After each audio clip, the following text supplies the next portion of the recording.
What is going on, y'all? This is Pay Me in Dividends, and today is February 7th, 2025. Now, in this video, this one is going to be short and sweet. I just want to give you guys an update of what I've done to my portfolio. So as you can see, my portfolio value has increased. I went ahead and added some more money into my brokerage account, and I also tapped into a bit more margin as well. Maybe about $1,000 or $2,000 worth of margin, and then I added about the same amount into my brokerage account in cash as well. And so I'm just gonna give you guys a quick update on what I have going on now. So I still have 1,000 shares of Misty MSTY from YieldMax. I've now added 500 shares of XDTE. I actually sold 500 shares of AIPI, and that's what I purchased XDTE with. I also purchased an additional 100 shares of MVDY, and I've started a position in AMZP from KURV ETFs. Now, KURV ETFs, I see people talking about KURV ETFs on YouTube a lot recently. These are actually really good quality dividend ETFs, high yield ETFs, and I actually made a video on them maybe a couple months back. If we go here, I made a video on TSLP actually, which is the Tesla covered call from KURV right here. About 2 months ago, I spoke briefly about TSLP. Now, my only concern with KURV ETFs is the low asset under management, but to be honest with you, I see that it is increasing in time, and there is more investor interest, which is a good sign, which gave me confidence to actually build a position in AMZP, and I might add a couple more as time goes on as well. But I have noticed that the assets under management and the volume has been going up, which is a good sign for investors. So that is the update to the portfolio. Again, I added 500 shares of XDTE because I want to be tied a bit more to the index. Because if you look at most of my positions, right, Misty MSTY, it is the underlying asset is MicroStrategy, which they have now changed their name to Strategy. I want to talk more about MicroStrategy and some other companies as well, and their earning reports and things like that, but I'm going to do that in the next video. But MicroStrategy is the underlying for MSTY, obviously, right? So it is tied to one single company. Although MicroStrategy does have a heavy correlation to Bitcoin, it is tied to one single company. Same thing with MVDY, it is tied to one single company, and so is AMZP. Now, AIPI is not necessarily indexed, but it is more closer to a traditional ETF as far as having a diverse amount of companies under it, so you do get some diversification there. But what I like about XDTE is it is based off of the S&P 500, and so you get a bit more diversification kind of built into this ETF, if that makes sense. So I went ahead and added this to the portfolio just to give it a bit more of a stronger foundation. Also, what I like about XDTE is they do pay weekly dividends. So I did receive my first dividend from XDTE actually today, February 7th, which was about $89.20 off of 500 shares. And again, I really like how they pay on a weekly basis. So at this point, I'm basically getting dividends every single week because a lot of these ETF payments are staggered throughout the month, which accelerates the compounding effect and also allows me to pay down margin at a much quicker rate, which is always a good thing as well. And so, yeah, I think I like this edition of XDTE. You guys let me know in the comments. Do you guys have any XDTE, RDTE, QDTE?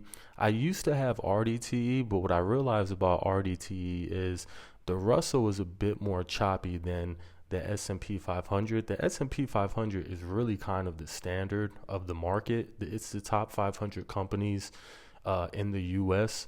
And so I figured, let me go ahead and swap out RDTE for XDTE and have a stronger baseline. So that is the update to the portfolio. And I just want to show you guys this chart again very quickly. I went over this chart in the last video, this is basically a visual of the dividends that I received in 2024. Now, as you can see, every single month, for the most part, my dividends have increased, right? And then January of 2025, I received about $4,400. So you can see that incrementally, my dividends have increased every single month. You can see there's a big exception here in the month of October 2024. I explained this in the last video, but the short of it is that I made a couple trades. I was a bit deeper into margin during this time as well, so I received a lot of dividend income, but I actually sold some positions just to kind of decrease my margin a bit. And so that's why this month right here, I earned so much dividend income. But with the exception of this month, you can see that over time, my dividends have increased, right? From left to right, my dividends are continuing to go up. So I kind of like this visual. You guys let me know in the comments. Do you like this visual? I think I'm going to carry this into 2025 as well. And at the end of each month, I'm going to make a visual like this as well. I might start after a couple months just so we have a couple data points to look at, and it's not just one, singular bar just standing there alone. That's pretty boring. But maybe after a couple months, we'll go ahead and make a visual just so you guys can see the progression of my dividends. Because to be honest with you, between me and you guys, I plan on generating $10,000 a month in dividends with minimal margin. When I say, I know a lot of people like to use a lot of margin. Listen, you got to do what works for you. Some people don't like to use margin at all. Some people like to max it out. You got to play the game how you want to play the game. You have to assess the amount of risk that you want to take. And, to be honest with you, I'm not hurting for money right now. So these dividends aren't really necessarily needed for me at the moment. So my whole goal is to reinvest all of these dividends, tap into about 10 to 15% of my available margin, keeping most of my portfolio equity, right? So if you look at my portfolio, I have $95,000 in my portfolio, including margin, but almost 85,000 of this is equity, is my own money. So only about 10 to 12,000 of this is actually margin, and that's how I like to play it, because I like to be in a position to where if at any moment I need to actually use these dividends, right? I need to actually withdraw these dividends. I can do that easily by just allowing the margin, the dividends to pay down the margin within 30 to 60 to 90 days. And then I can use those dividends instead of having to sell a bunch of my shares just to access my dividends. It gets a little messy when you tap into too much margin, in my opinion. Now, again, if you have other sources of income, if you have other stuff going on, hey, that's your business. But for me personally, this is how I, manage my portfolio. So you just have to assess your particular situation and figure out what works best for you. But again, back to this chart, I think I'm going to start using this visual more often because, again, my goal is by the end of 2025 to be making $10,000 a month in dividends, again, with a manageable amount of margin. And when I say $10,000 a month, it needs to be consistent, meaning it can't just be one great, awesome month where I make $10,000 in dividends and then the following month it drops down to 7 or 8. I want to be at a point where I am making $10,000 a month in dividends on a consistent basis, and 10,000 basically becomes my minimum baseline. So I hope that makes sense for you guys. You guys let me know in the comments, what are your goals for 2025? How much dividend income do you currently make, and how much do you plan on making by the end of the year? I think right now is a great time to set that goal, because it allows you basically the entirety of the year. We're only in February. It gives you an additional 11 months to really kind of sketch out what it is you want to do and start taking action and start putting money into your brokerage account, reinvesting those dividends, and then, like I said, just setting that goal. And this chart right here, I actually made this chart using ChatGPT. So what you can do, you can actually just go to your brokerage, see how much money you've received in dividends for the month, go to ChatGPT and just tell it to create a visual for you, and then it'll create a visual for you just like this. So you guys let me know, what do you guys think in the comments? Again, what is your goals this year? Let me know what your goals are. How much money do you plan on earning in dividends? Again, mine is $10,000 a month, but you guys got to keep in mind, I've been investing now for a few years. So a lot of this money that you see here is money that I've actually contributed into my brokerage account. A percentage of this money as well is market growth and reinvested dividends, but a big portion of this money is actually money that I've put into my brokerage account.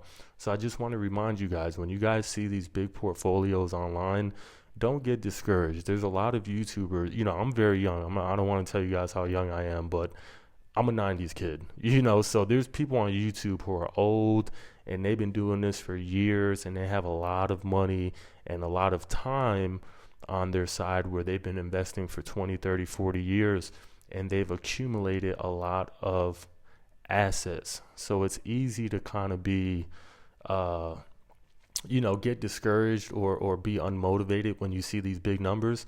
But just understand that this takes time. Again, I've been investing now for about 5 years now in the stock market.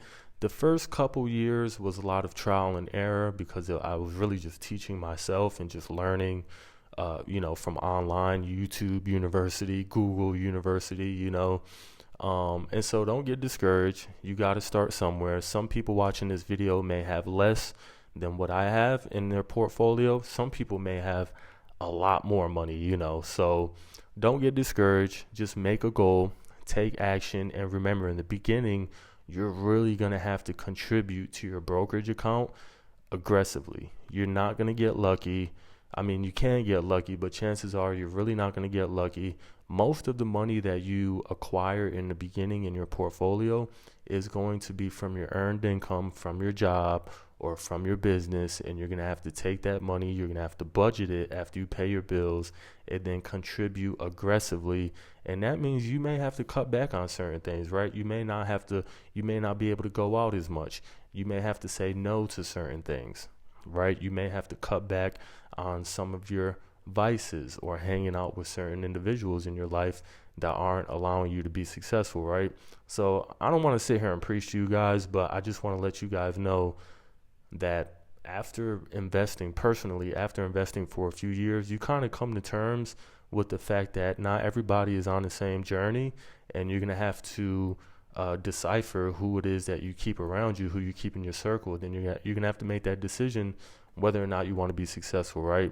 So I don't want to preach too much to you guys, but I just want to let you guys know that, I'm here to motivate you. If you have any questions, ask them in the comments.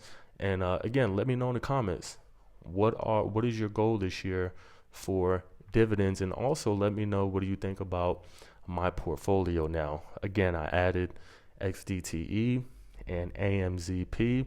Again, I really like KURV ETFs.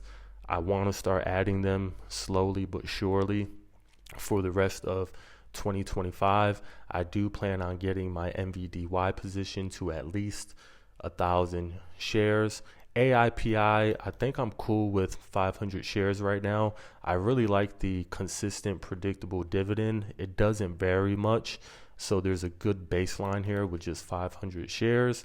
And then, of course, MSTY, I mean, they just have so much going on with the name change and the earnings. And again, we're going to talk about that in the next video and the heavy correlation of Bitcoin. But I really, really believe in MicroStrategy, and I'm hoping that Michael Saylor continues to stick to his plan of accumulating Bitcoin, which he's been doing since about 2017, and he's recorded it. It is public, it's on paper. So he's been doing it now for, almost the past decade. So I feel like as long as he continues to hold strong with his strategy, things will be on the up and up for MicroStrategy. So I'm going to hold on to my 1,000 shares of Misty, and they pay really, really big dividends. So again, you guys let me know in the comments, what do you think? What's your goals for this year? And again, I appreciate every single subscriber. Look at this. We got 1,100 subscribers right now. I believe about a week ago, I had just under 1,000 subscribers, and then we hit 1,000. Then we hit 1,100. Now I'm at 1,140, and it's only going to go up from here. I'm going to continue to be consistent with my output with these videos. I'm trying to be as creative as possible. So you guys let me know in the comments. What do you want to hear from me? Are there certain ETFs you want me to cover? You guys let me know in the comments. As always, I appreciate you stopping by the channel, and I will catch you in the next video.